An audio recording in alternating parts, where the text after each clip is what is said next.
Panji Gumilang itu adalah imam saya pada saat itu ya. Sebelum saya keluar dari tahun 2000 sampai 2021. Ya. Jadi dari orang dalam itu juga, bentar, izin saya bicara dulu. Jadi dari orang dalam itu juga memberikan infak.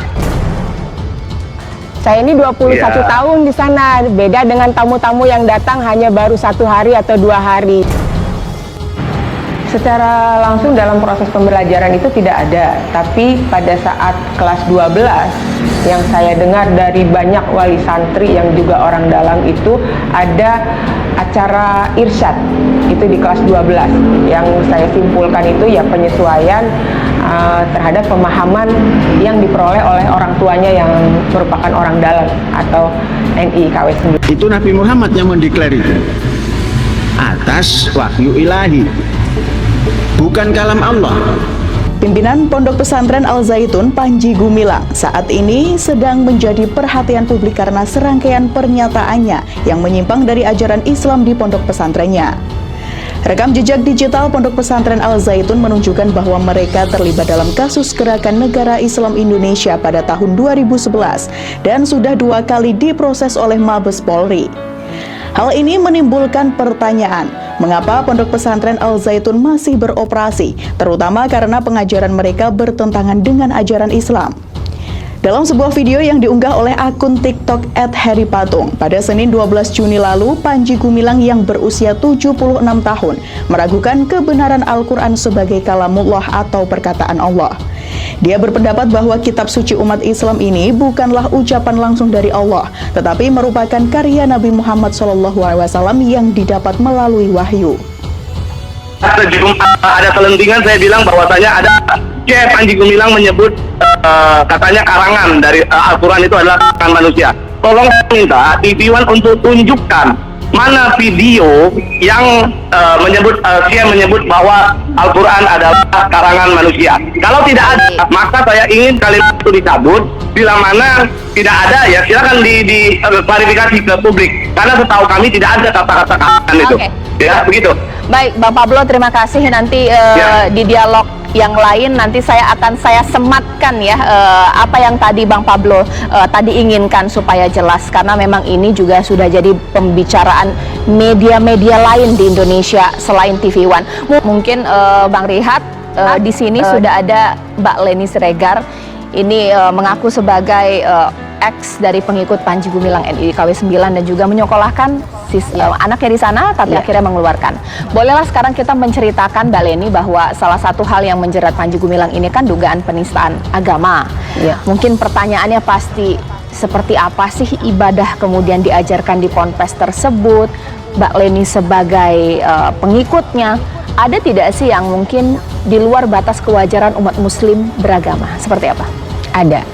Jadi saya baru ingat lagi gitu ya, bahwa di sana itu juga kami diajarkan untuk meyakini Asmaul Husna itu ada 100, bukan 99. Ya, sebagaimana kita tahu kan, sebelumnya kan selama hidup juga kita tahu tidak pernah mendengar angka lain selain 99 ya, Asmaul Husna itu. Nah, di sana ditambahkan sama 1 Al-Mu'ti, yaitu Maha Pemberi. Itu sepengetahuan saya. Ya, dari alumni angkatan pertama juga sudah tahu itu. Jadi itu kejanggalan yang saya rasakan sebelumnya belum pernah saya sebutkan di media.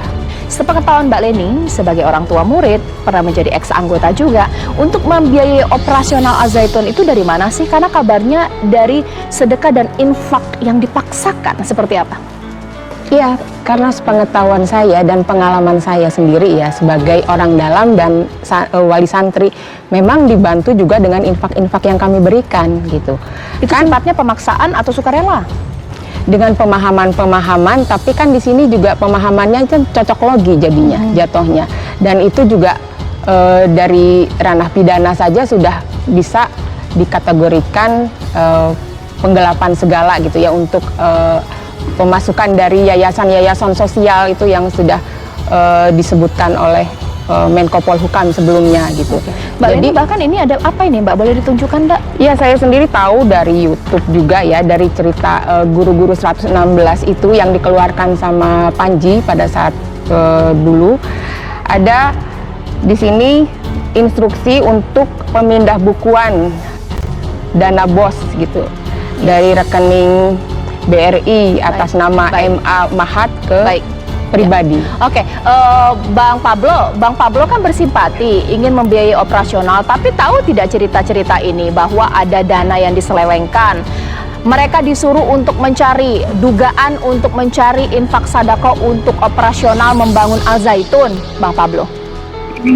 Ya gini Mbak, itu kan dugaan. Tapi selama saya datang ke sana, saya melihat di sana tidak ada yang seperti itu, tidak ada yang sama seperti yang Mbak Leni Siregar sampaikan. Saya cuma ingin katakan begini, itu kan cerita-cerita yang mungkin pengalaman Mbak Leni, yang mana itu berbeda dengan kami yang ada di sini, kan begitu.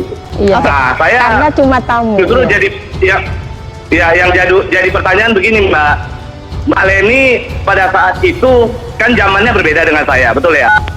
Ya begitu kan, zamannya kan berbeda nih dengan saya yang ada di sana pada saat sekarang. Pertanyaan saya adalah kenapa pada saat Mbak Leni udah keluar tidak ada gitu loh. Jangan-jangan ini kecurigaan saya ya. Jangan-jangan memang pada saat itu terjadi filterisasi menurut saya, orang-orang yang yang melihat itu sudah terfilter semua atau bagaimana, kita kan nggak tahu. Mungkin inisiasinya datang dari orang-orang yang terfilter ini, kan kita nggak tahu juga gitu.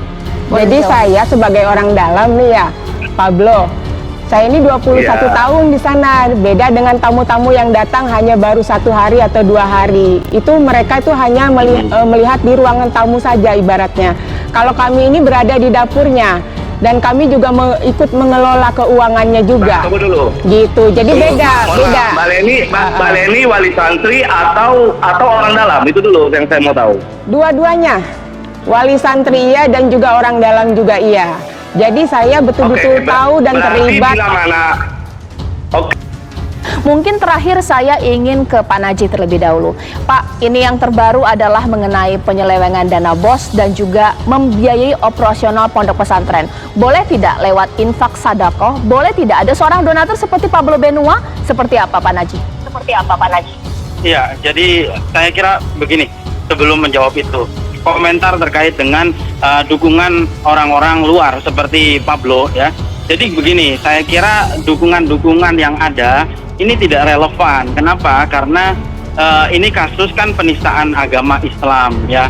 Tetapi kalau kita lihat dukungan-dukungan itu justru datang dari tokoh-tokoh komunis seperti anak DN Aidit, kemudian dari tokoh Kristen dan juga dari tokoh Yahudi. Ini saya kira tidak relevan karena ini masalah menyangkut internal ajaran Islam gitu. Sehingga termasuk dukungan orang seperti Pablo yang kita tidak tahu motifnya apa ya. Sedangkan ini persoalan yang mestinya yang memberikan penjelasan itu adalah ulama yang punya kompetensi untuk berbicara masalah agama gitu. Dan pelanggaran penyelewengan Panji terkait zakat bukan hanya terkait dengan dana negara, tetapi juga dana-dana yang sifatnya itu adalah ajaran Islam seperti zakat, kemudian kirot dan seterusnya itu juga diselewengkan oleh Panji. Jadi saya kira negara nunggu apa lagi gitu untuk menindak Panji Gumilang.